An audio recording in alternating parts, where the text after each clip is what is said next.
अगर आप एक यूट्यूबर हो और आपको कॉपीराइट की सही नॉलेज नहीं है तो आपके साथ भी कुछ ऐसा हो सकता है। मैंने कुछ भी ऐसा गलत अपलोड नहीं किया था इस चैनल पर। मुझे कुछ समझ नहीं आ रहा है क्या हुआ यार, ये मतलब कैसे हो रहा है यार। इतने सालों से मेहनत की थी यार, सब बेकार कर दी एक सेकंड में यार। ऐसे कैसे काम करेंगे यूट्यूब पर यार, कोई मदद नहीं कर रहा यार। डजंट मैटर आपके कितने मिलियन सब्सक्राइबर्स है, लेकिन अगर आपको नहीं पता कि कॉपीराइट क्या है, कम्युनिटी गाइडलाइंस क्या है, फेयर यूज पॉलिसी क्या है और कॉपीराइट को कैसे हटाते हैं, तो आपका करियर कभी भी खत्म हो सकता है। इस वीडियो में मैं आपको copyright claim, copyright strike, community guidelines, fair use policy, copyright कैसे हटाते हैं और दूसरी की वीडियोस टोटली कॉपी पेस्ट करके अपलोड करने के बाद उसे मोनेटाइज कैसे करते हैं, इन सब चीज की नॉलेज देने वाला हूँ। तो अगर आपने इस वीडियो का कोई भी हिस्सा स्किप किया तो समझ लेना आपने एक रिस्क लिया है।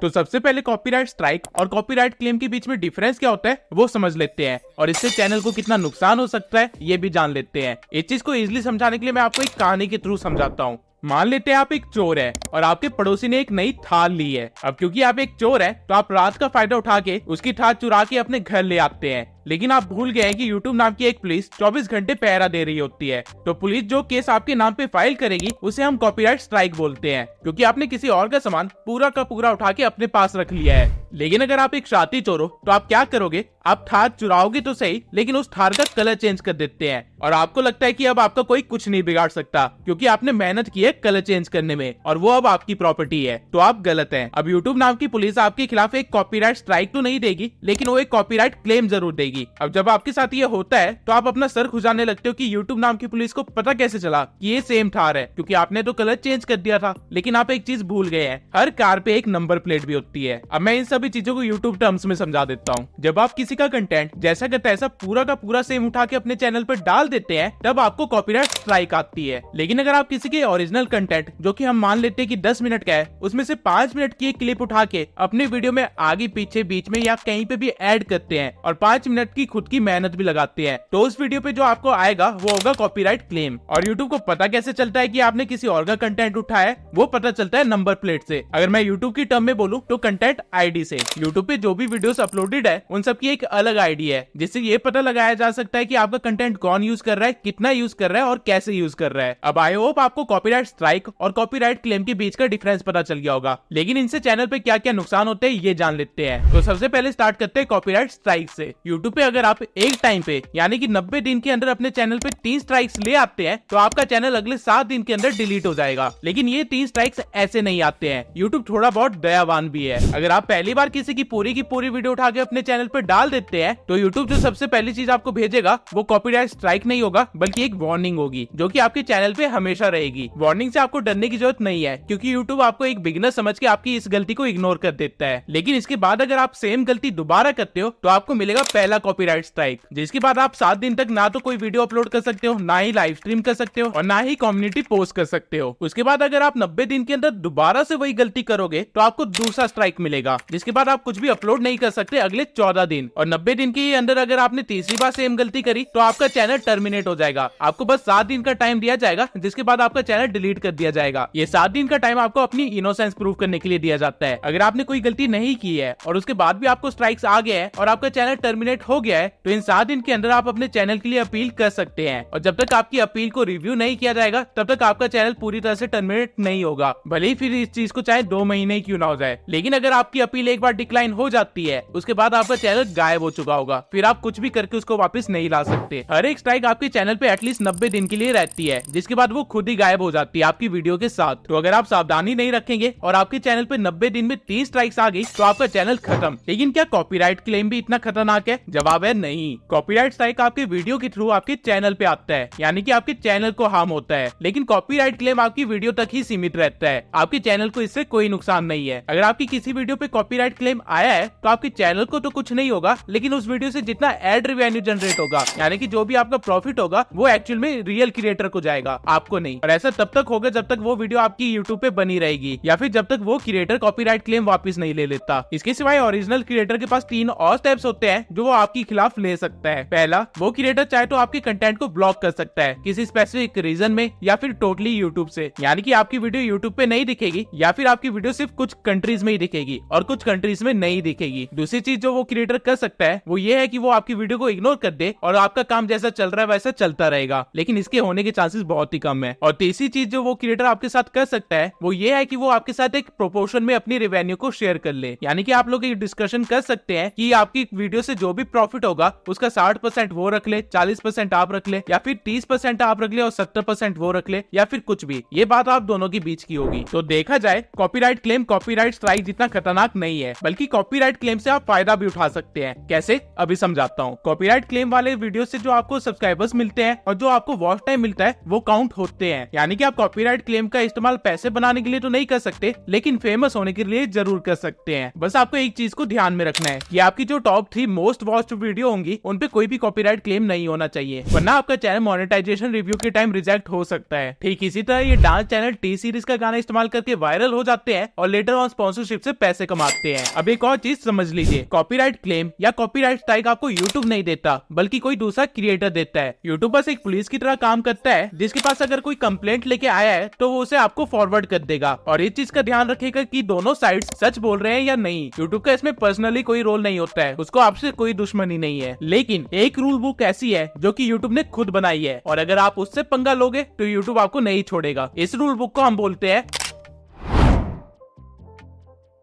अब YouTube एक सोशल मीडिया प्लेटफॉर्म है, तो उसे ये चीज इंश्योर करनी होती है कि उसका प्लेटफॉर्म हर एक बंदे के लिए सेफ हो, बच्चे से लेके बूढ़े तक, मासूम से लेके चालाक तक। इसलिए YouTube ने एक ब्रॉड कैटेगरी में 6 कम्युनिटी गाइडलाइंस बना रखी है, जिसके अंदर बहुत सारे रूल्स आते हैं। अब ये सारे रूल्स बताना तो पॉसिबल नहीं है, लेकिन मैं आपको सारे इंपॉर्टेंट रूल्स बता देता हूँ ताकि आप कोई भी गलती ना कर बैठे। और अगर आप गलती से ये कम्युनिटी गाइडलाइंस तोड़ते हैं तो उसके बाद आपके साथ क्या होगा ये भी मैं आगे बताता हूँ। नंबर 1 है स्पैम एंड डिसेप्टिव प्रैक्टिसेस। इस गाइडलाइन के अकॉर्डिंग फेक व्यूज या फेक सब्सक्राइबर्स या फिर वॉच टाइम खरीदना या फिर सब फॉर सब जैसी एक्टिविटीज करना बिल्कुल भी अलाउड नहीं है। और अगर आप किसी और क्रिएटर की एग्जैक्टली सेम चैनल बना लेते हैं, यानी कि उसका लोगो, ब्रांडिंग, कंटेंट अपने चैनल पे डालते हैं, तो ये चीज भी अलाउड नहीं है। साथ ही साथ आप किसी भी थर्ड पार्टी ऐप का लिंक जो कि किसी गैमलिंग साइट ले जाता हो या फिर जहाँ से कोई मालवेयर या वायरस आपके कंप्यूटर या लैपटॉप पे आ सकता है, ऐसी चीजों का लिंक अपने डिस्क्रिप्शन, कमेंट या फिर टाइटल में कहीं पे भी डालना अलाउड नहीं है। और अगर आप स्पैम करते हैं, यानी कि टाइटल में कुछ और दिखाया, थंबनेल में कुछ और दिखाया, कंटेंट के अंदर कुछ और बताया, या फिर अपने पूरे डिस्क्रिप्शन को टैग से भर दिया, तो ये चीज भी आपकी चैनल पे स्ट्राइक ला सकती है। सेकंड है सेंसिटिव कंटेंट गाइडलाइन। इस गाइडलाइन के अकॉर्डिंग आप बच्चों पे वायलेंस होते हुए नहीं दिखा सकते, यानी कि नॉर्मली जिस तरह इंडियन पेरेंट्स अपने बच्चे को डांट देते हैं या फिर पीट देते हैं, ये चीजें होते हुए आप यूट्यूब पे नहीं दिखा सकते। इसके सिवाय न्यूडिटी या सेक्सुअल चीजें दिखाना भी अलाउड नहीं है, अब चाहे वो कंटेंट के अंदर हो या फिर थंबनेल पे ही क्यों ना हो। कई सारे मूवी एक्सप्लेनेशन चैनल क्या करते हैं कि वो अपने थंबनेल पे जानबूझ के कुछ ऐसा सेक्सुअल कंटेंट डालते हैं कि लोग उस पे क्लिक कर दे, लेकिन एक्चुअल में गाइडलाइंस के अकॉर्डिंग ये करना अलाउड नहीं है और उनका चैनल किसी भी दिन टेक डाउन हो सकता है। और इसी के साथ साथ आप कुछ गोर कंटेंट भी नहीं डाल सकते, यानी कि कोई एक्सीडेंट होते हुए नहीं दिखा सकते, किसी का ब्लड ब्लीड होते हुए नहीं दिखा सकते, या फिर कोई भी ऐसी चीज जिसको देख के एकदम से डिस्गस्ट होता है या फिर घिन आती है, वैसी चीजें नहीं दिखा सकते, जो कि नॉर्मली एक इंसान को नहीं देखनी चाहिए। ऐसी कोई भी चीज दिखाना अलाउड नहीं है। और इस गाइडलाइन के अकॉर्डिंग वल्गर बोलना भी अलाउड नहीं है। अब आई नो आप कहेंगे कि काफी सारे चैनल तो वल्गर बोलते हैं और वो चैनल अभी भी है यूट्यूब पे, तो नो डाउट ऐसा है। तो इस चीज के लिए मैं बस यही कहूंगा कि इंडिया के अंदर काफी सारे लॉज हैं, लेकिन क्या हम सारे फॉलो करते हैं? और ना फॉलो करने पे क्या हम सारे जेल के अंदर है? ऑब्वियसली नहीं। तो कुछ चैनल बच जाते हैं और कुछ चैनल पे स्ट्राइक लग जाती है। यूट्यूब ने बस ये बता रखा है कि उनकी रूल बुक के अकॉर्डिंग ये चीज अलाउड नहीं है। तो कल को अगर आपका चैनल टेक डाउन हो जाता है इस रीजन की वजह से, तो आप लीगली यूट्यूब से लड़ नहीं सकते। आप ये नहीं कह सकते कि यूट्यूब ने गलत किया। थर्ड गाइडलाइन है वायलेंस और डेंजरस कंटेंट। जिस कंटेंट के थ्रू साइबर बुलिंग की जाए या फिर किसी स्पेसिफिक पर्सन या ग्रुप को हैरेस किया जाए, वो अलाउड नहीं है। और इवन हेट स्पीच फैलाना भी अलाउड नहीं है, यानी कि आप अपने कंटेंट के थ्रू किसी के अंदर हेट को बढ़ा रहे हैं, भले ही वो किसी भी रेस, रिलीजन या डिसेबिलिटी के लिए ही क्यों ना हो, ऐसी कोई भी चीज यूट्यूब पे अलाउड नहीं है। फोर्थ गाइडलाइन है रेगुलेटेड गुड्स एंड आइटम्स। इस गाइडलाइन के अकॉर्डिंग आप कोई भी हथियार या फिर कोई भी नुकसान पहुंचाने वाली चीज पे कंटेंट नहीं बना सकते। इसके अंदर ड्रग्स वगैरह भी आ जाते हैं। और ऐसी किसी भी चीज को बेचना या फिर बताना कि इसको कहां से लिया जा सकता है या फिर इसका लिंक डिस्क्रिप्शन में देना बिल्कुल भी अलाउड नहीं है। आपकी वीडियो को इमीडिएटली रिमूव कर दिया जाएगा और आपके चैनल पे एक कम्युनिटी स्ट्राइक भी आ जाएगी। फिफ्थ गाइडलाइन है मिस इन्फॉर्मेशन। इस गाइडलाइन के अकॉर्डिंग आप किसी भी चीज से रिलेटेड मिस इन्फॉर्मेशन नहीं फैला सकते, यानी कि गलत नॉलेज नहीं दे सकते। और ये गाइडलाइन काफी ज्यादा स्ट्रिक्ट है, स्पेशली इलेक्शन से रिलेटेड कंटेंट पे और मेडिकल से रिलेटेड कंटेंट पे, क्योंकि अगर आप इलेक्शन से रिलेटेड कोई गलत इन्फॉर्मेशन फैला रहे हैं तो आप टेक्निकली एक कंट्री के अंदर तबाही मचा सकते हैं। और वहीं अगर आप मेडिकल में एक गलत इन्फॉर्मेशन प्रोवाइड कर रहे हैं तो आप किसी की जान भी ले सकते हैं। तो ऐसी किसी भी चीज पे कंटेंट बनाने बनाने के टाइम फैक्ट्स जरूर शो करना, वरना यूट्यूब तो एक अलग चीज है, आपके ऊपर रियल लाइफ पुलिस केसेस भी हो सकते हैं। अब कम्युनिटी गाइडलाइंस को वायलेट करने से होगा क्या, इसमें आपके साथ सेम ट्रीटमेंट होगी जो आपके साथ कॉपीराइट स्ट्राइक के टाइम पे हो रही थी। यानी कि पहले आपको एक वार्निंग आएगी, फिर आपको पहला स्ट्राइक आएगा, फिर दूसरा स्ट्राइक, और तीसरे स्ट्राइक में आपका चैनल डिलीट कर दिया जाएगा, जिसके बाद अगेन आपको सिर्फ 7 दिन दिए जाएंगे। लेकिन इसमें एक लूप होल है। मान लेते हैं अगर आपने अपने किसी कंटेंट में स्पैम वाले गाइडलाइन को ब्रेक कर दिया तो आपको एक वार्निंग आएगी, और उसके बाद अगर आप एक और कंटेंट डालते हैं जिसमें आपने डेंजरस वाले कम्युनिटी गाइडलाइन को ब्रेक कर दिया तो आपको इस बार स्ट्राइक नहीं आएगी बल्कि दोबारा से एक वार्निंग आएगी, क्योंकि ये दोनों अलग अलग कम्युनिटी गाइडलाइंस है। लेकिन अगर आप एक तीसरा कंटेंट डालते हैं जिसमें आप अगेन से स्पैम वाले कम्युनिटी गाइडलाइन को तोड़ते हैं तो इस बार आपको पक्का एक स्ट्राइक आएगी, क्योंकि आपने वार्निंग के बाद भी सेम गलती करी। तो बेसिकली यहाँ पे यूट्यूब ये कह रहा है कि गलतियां करते रहो, गलतियां करने से प्रॉब्लम नहीं है, लेकिन सेम गलती बार बार मत करो। अब ये सारे रूल्स देख के आप सोच रहे होंगे कि मैंने हर एक तरह का चैनल देखा है जो इन रूल्स को ब्रेक कर रहा है, लेकिन एक्चुअली में ऐसा नहीं है। वो लोग 30 कम्युनिटी गाइडलाइन को फॉलो कर रहे हैं, जो कि है EDSA कंटेंट। EDSA की फुल फॉर्म है education, documentary, scientific and artistic. इस कम्युनिटी गाइडलाइन के अकॉर्डिंग अगर आप अपने कंटेंट में किसी चीज से रिलेटेड एजुकेशन प्रोवाइड कर रहे हैं, या फिर उसकी डॉक्यूमेंट्री बना रहे हैं, या फिर कोई साइंटिफिक या आर्टिस्टिक कंटेंट बना रहे हैं उसका, तो आप उस चीज को दिखा सकते हैं। फॉर एग्जाम्पल, जैसे मैंने पहले कहा था कि कम्युनिटी गाइडलाइंस के अकॉर्डिंग किसी भी वेपन के ऊपर वीडियो बनाना मना है, किसी भी ड्रग के ऊपर वीडियो बनाना मना है। लेकिन अगर आप उस ड्रग के बारे में बता रहे हैं कि ये ड्रग बनता कैसे है, उसकी एजुकेशन प्रोवाइड कर रहे हैं, या किसी गन के बारे में बता रहे हैं कि ये गन चलती कैसे और इसके फीचर्स क्या क्या है, तो वो चीज अलाउड है। अब ऑल्दो हो सकता है कि यूट्यूब का एल्गोरिदम कहीं ना कहीं गलती से आपको एक स्ट्राइक दे दे, लेकिन अगर आप यूट्यूब टीम को अपील डालेंगे तो आपका कंटेंट बचाया जा सकता है, अगर वो EDSA के अंदर आता होगा तो। लेकिन अगेन इसका मतलब ये नहीं है कि आप इसका गलत फायदा उठा के कंटेंट को वायलेट करने लग जाए, क्योंकि रिव्यू एक इंसान कर रहा होता है और उसको पागल नहीं बनाया जा सकता है। इंसान को पता होता है कि आप क्या कर रहे हो। और जिस तरह यहाँ पे EDSA कंटेंट आपको कम्युनिटी गाइडलाइंस के अगेंस्ट एक रिलीफ दे रहा है, वैसे कॉपीराइट में भी एक रिलीफ है आपके पास, और उसे हम बोलते हैं फेयर यूज पॉलिसी।